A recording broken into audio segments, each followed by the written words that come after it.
Hi, this is Chico Resch. You are listening to the Let's Go Devils podcast on the Primetime Radio Network. Happy Devils Saturday. This is Game Day Live, coming to you live from the Bunker Studios in New Jersey and Chicago, Illinois, and also streaming live to our favorite bar before the Devils take on the San Jose Sharks tonight, American Whiskey. How are you, Vinnie? I'm doing great, Sam. It's great to be playing Devils hockey on a Saturday afternoon, coming off 2 straight wins. We're trying to make it 3 in a row. I am so excited. I'm excited too, but we just lost the feed of American Whiskey. Our good folks out there watching us live. And we got Peyton, we've got Aaron, our bartenders are great, Frank the Tank, the owner, Cheech, Casey, all them allowing us to stream live to all of our fans and Devils fans at American Whiskey, 51 Edison Place, across the street from Prudential Center, next to Championship Plaza. Streaming live on Facebook Live, YouTube Live, Twitter Live, and Twitch on the Let's Go Devils Network. Hey, Devils 2 in a row. They have won 2 in a row, Vinny.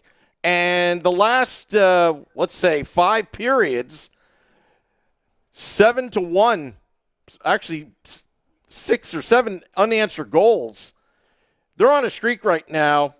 All started with Andre Palat getting it going when the Devils were down 2-0 against the Anaheim Ducks. That made it 2-1, and the Devils just went on a tear. I'm feeling confident, and Mac Black as well. After the opening night start, he hasn't given up much at all since the second period against the Anaheim Ducks. Yeah, there's no doubt he's been nothing short of amazing, and I'm so excited about it because they looked awful in terms of what they were giving up and, you know, how it was being played, because they dominated games, and sometimes when you dominate games and still lose, it could take the morale away from how awesome it's been. And you know, they kind of figured it out. They turned it around. Blackwood gave up 2 soft goals to Silfverberg against the Ducks, and then he bounced back from there. I don't know what was said during the intermission between the first and second period of that game against Anaheim, but it has been nothing short of great since. They look fast. I mean, that game against the Islanders, who are much better than the Ducks, they looked like a Devils team I've never seen. It honestly had shades of, like, this is going to sound crazy, it had shades of like what Colorado looked like at times last year, where they were just so fast and all over the puck. Now, Colorado has players that produce more. They find the back of the net when they have these pretty chances just a little bit more, and that's what separates them.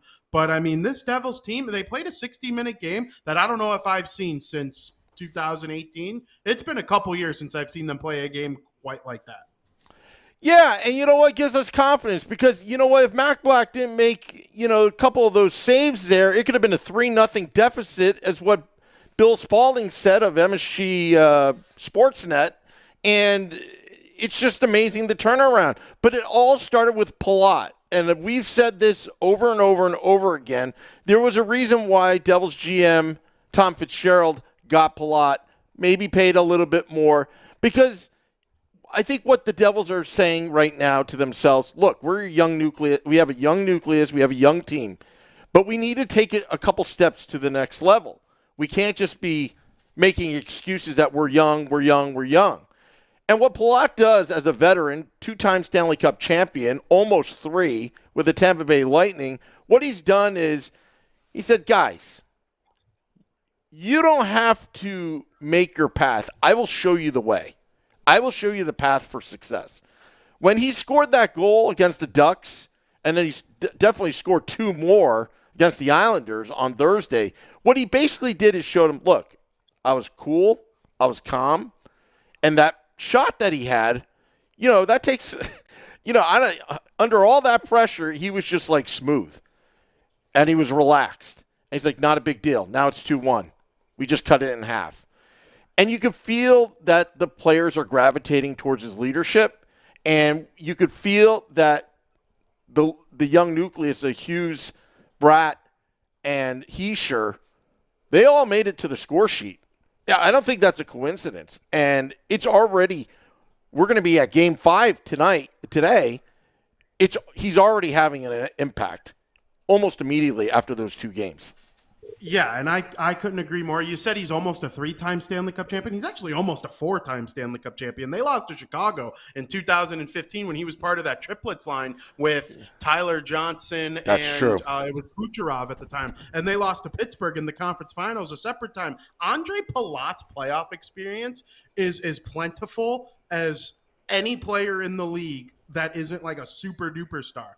But he's a very good player, and he was kind of buried in Tampa Bay's lineup for a little bit too in a lot of ways, where he was like their 4th or 5th, maybe even 6th go-to scorer at times. And now he's on the Devils where he's playing in the top 6 a little bit. He's getting a lot of time with a guy like Nico Hischier or Jack Hughes or whoever it may be on the power play clutch situations. He's got a little bit more on his shoulders playing with the Devils than he did in Tampa Bay, and he's relishing in it. I think what he brings to this team is invaluable because he's got the Stanley Cup credentials, okay? He brings something that really nobody else on this team brings. He's kind of like – he's a better version of Blake Coleman, who has significant Stanley Cup experience. And granted, Blake Coleman has that Stanley Cup experience now, but he didn't when he was with New Jersey.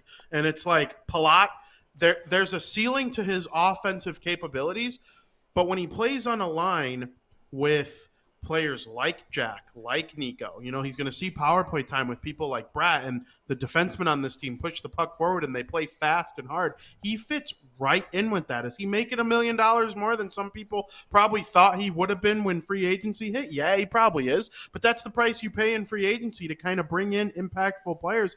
I think if we went into free agency and ranked the players that we wanted to sign with the New Jersey Devils, he would have been in the top 3. I know Johnny Gaudreau is the top dog from that class, but Andre Palat, he was, well behind him in terms of skill, but he wasn't far behind on the list of players that we wanted the Devils to sign, and we're seeing why now. In the last couple of games, he has put this team on his back in a lot of ways, and I'll tell you what, he's showing guys off the ice like Hischier, like Hughes, how to be leaders on a winning team, and you've seen it. Hischier's got 5 points in 3 games played. Hughes has 3 points in 4 games played, and we know Jack's probably going to end up blowing past Hischier in points scored this season.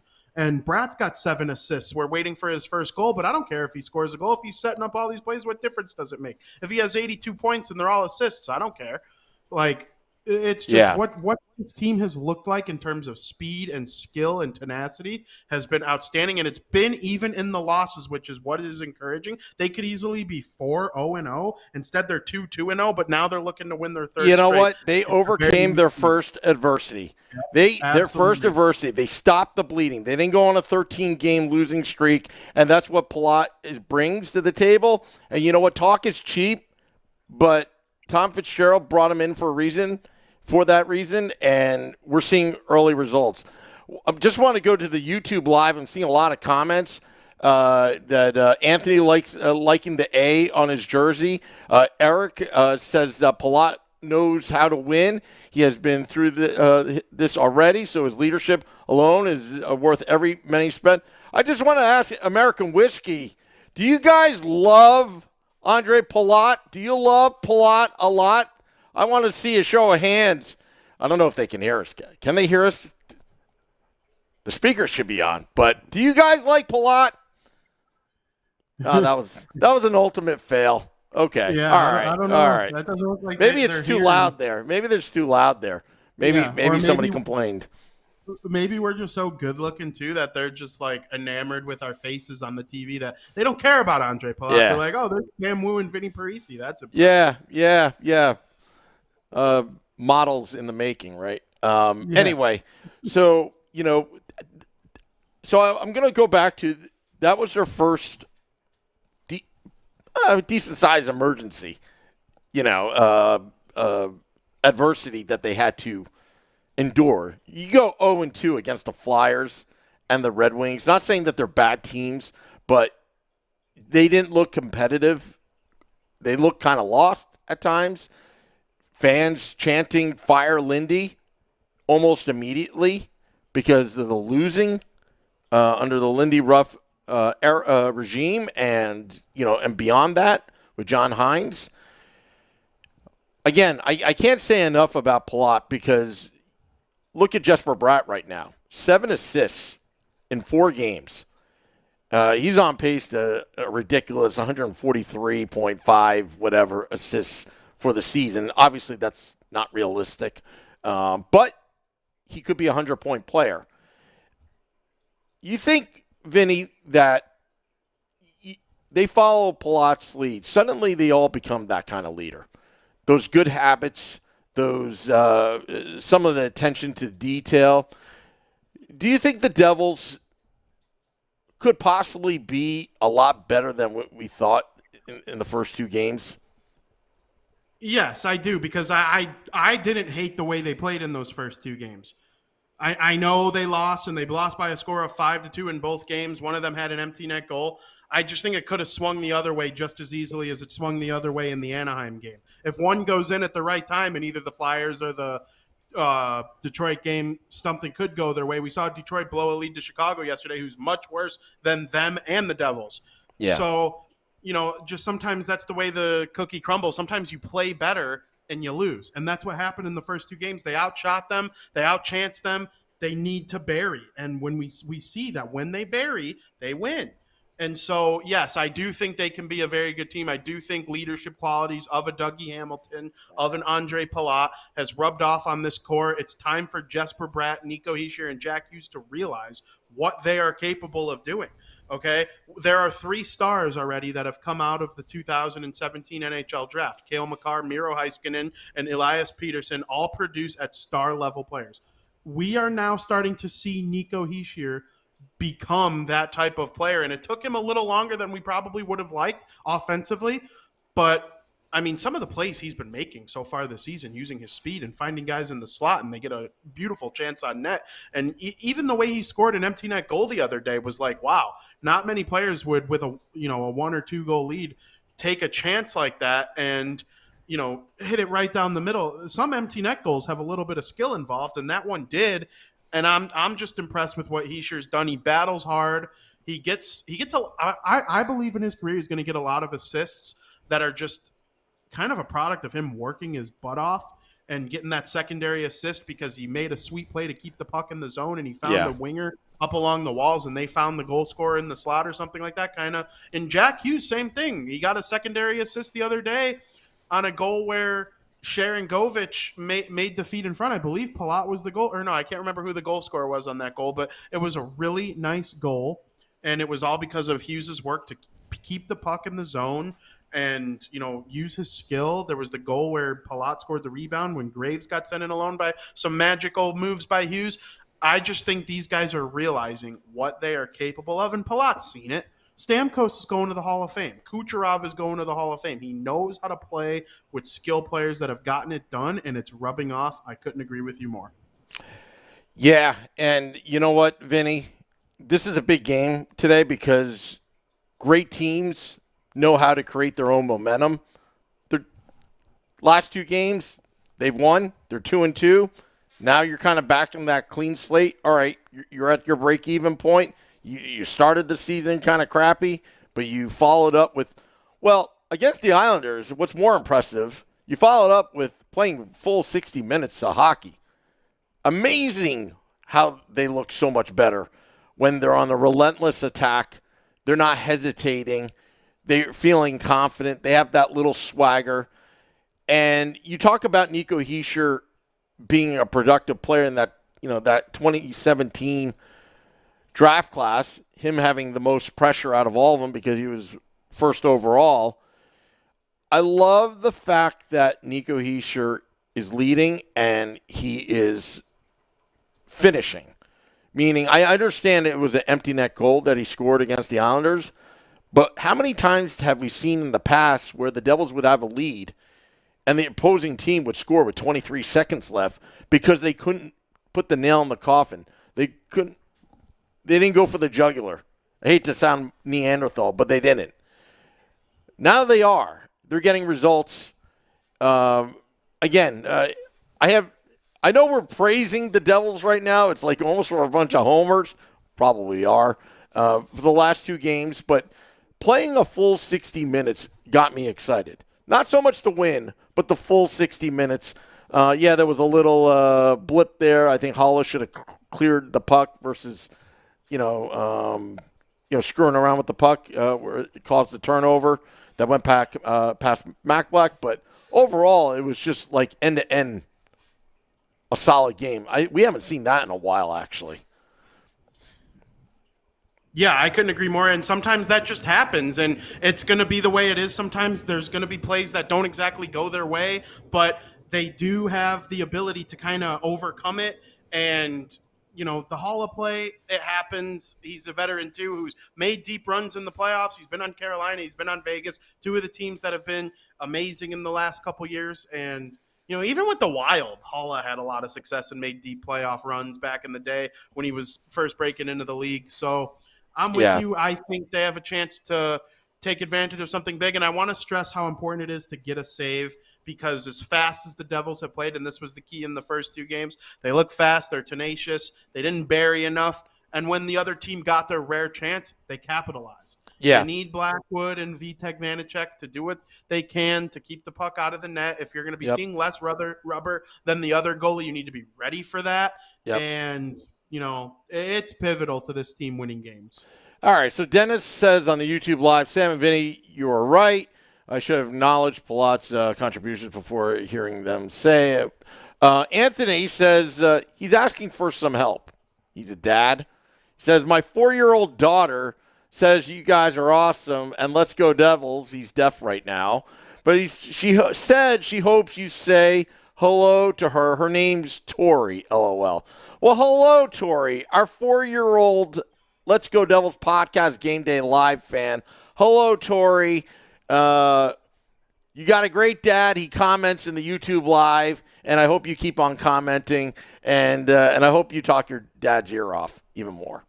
Anyway. I agree. Hello to you, Tori. It is very nice to hear from you. I hope you enjoyed today's Devils game, and I hope they give you a win, and I hope they win for you all season long, Tori. Thank you for listening.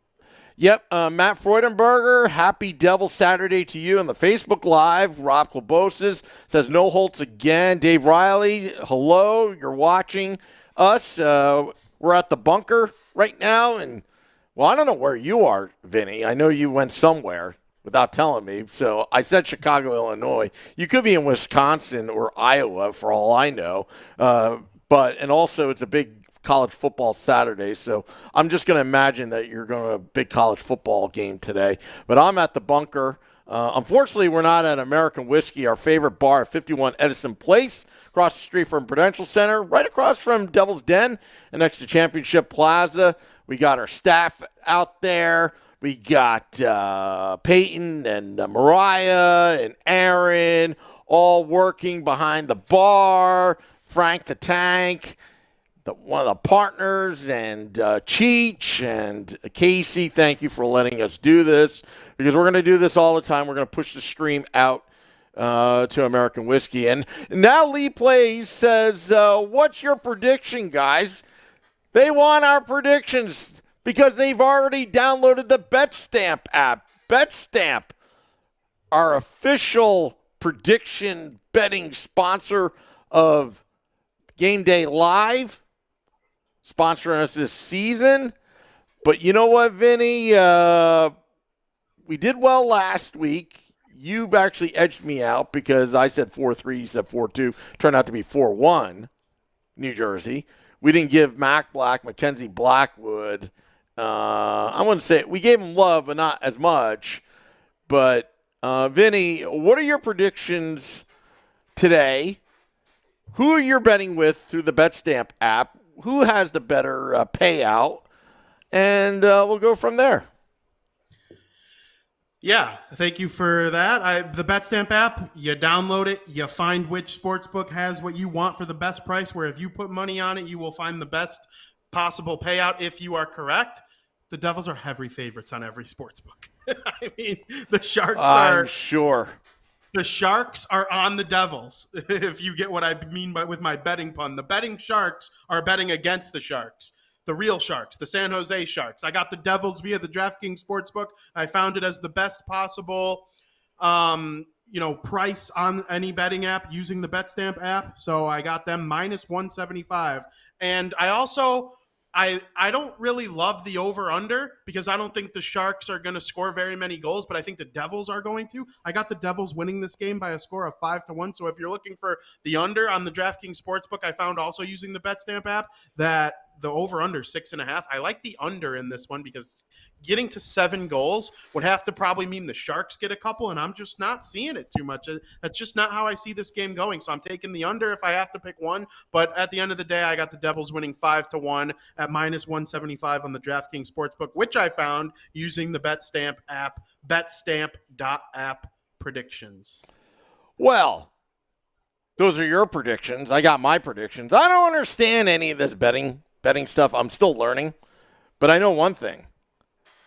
I'm going with the points bet through the BetStamp app because I think that the Devils will have a 6-2 victory over the San Jose Sharks today at a 1 p.m. matinee across the street of American Whiskey called Prudential Center, where the Devils will be victorious today. And notice that I said victorious, like Tori, the 4-year-old that wanted to shout out. Yes, you, Tori. And she says 6-1 victory.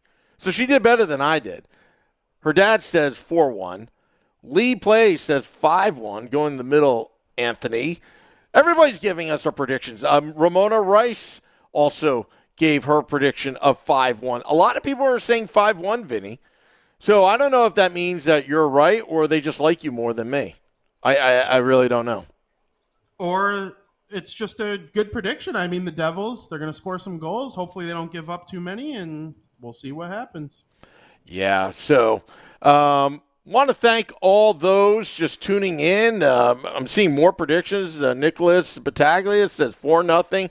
Thanks to Big Max calling a shutout.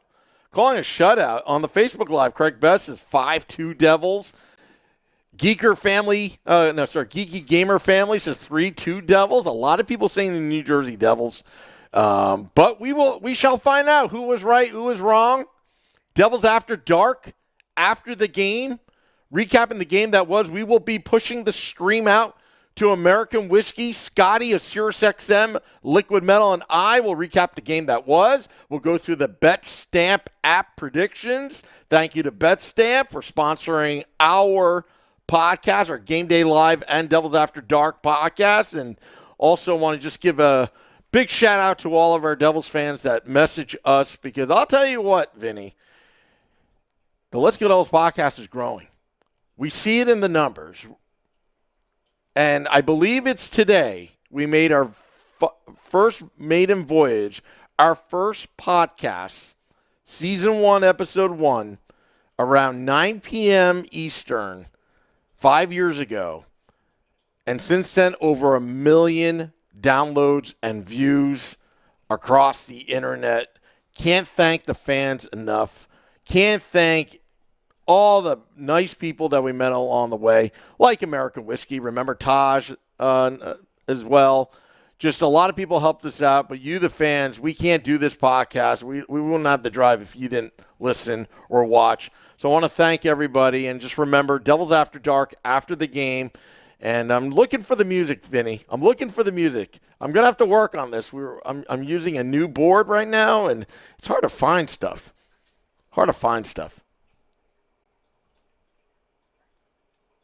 You're muted, Vinny. Sorry.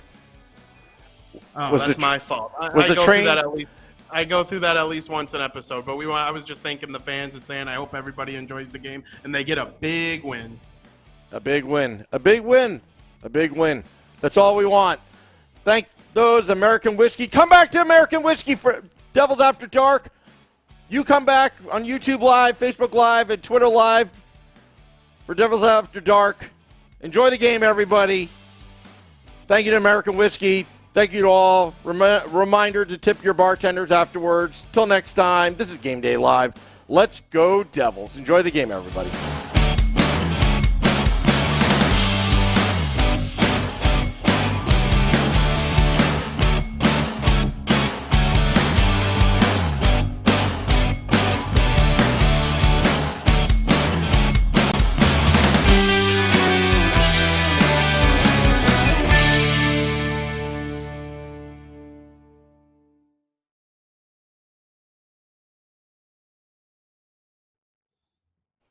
All clear?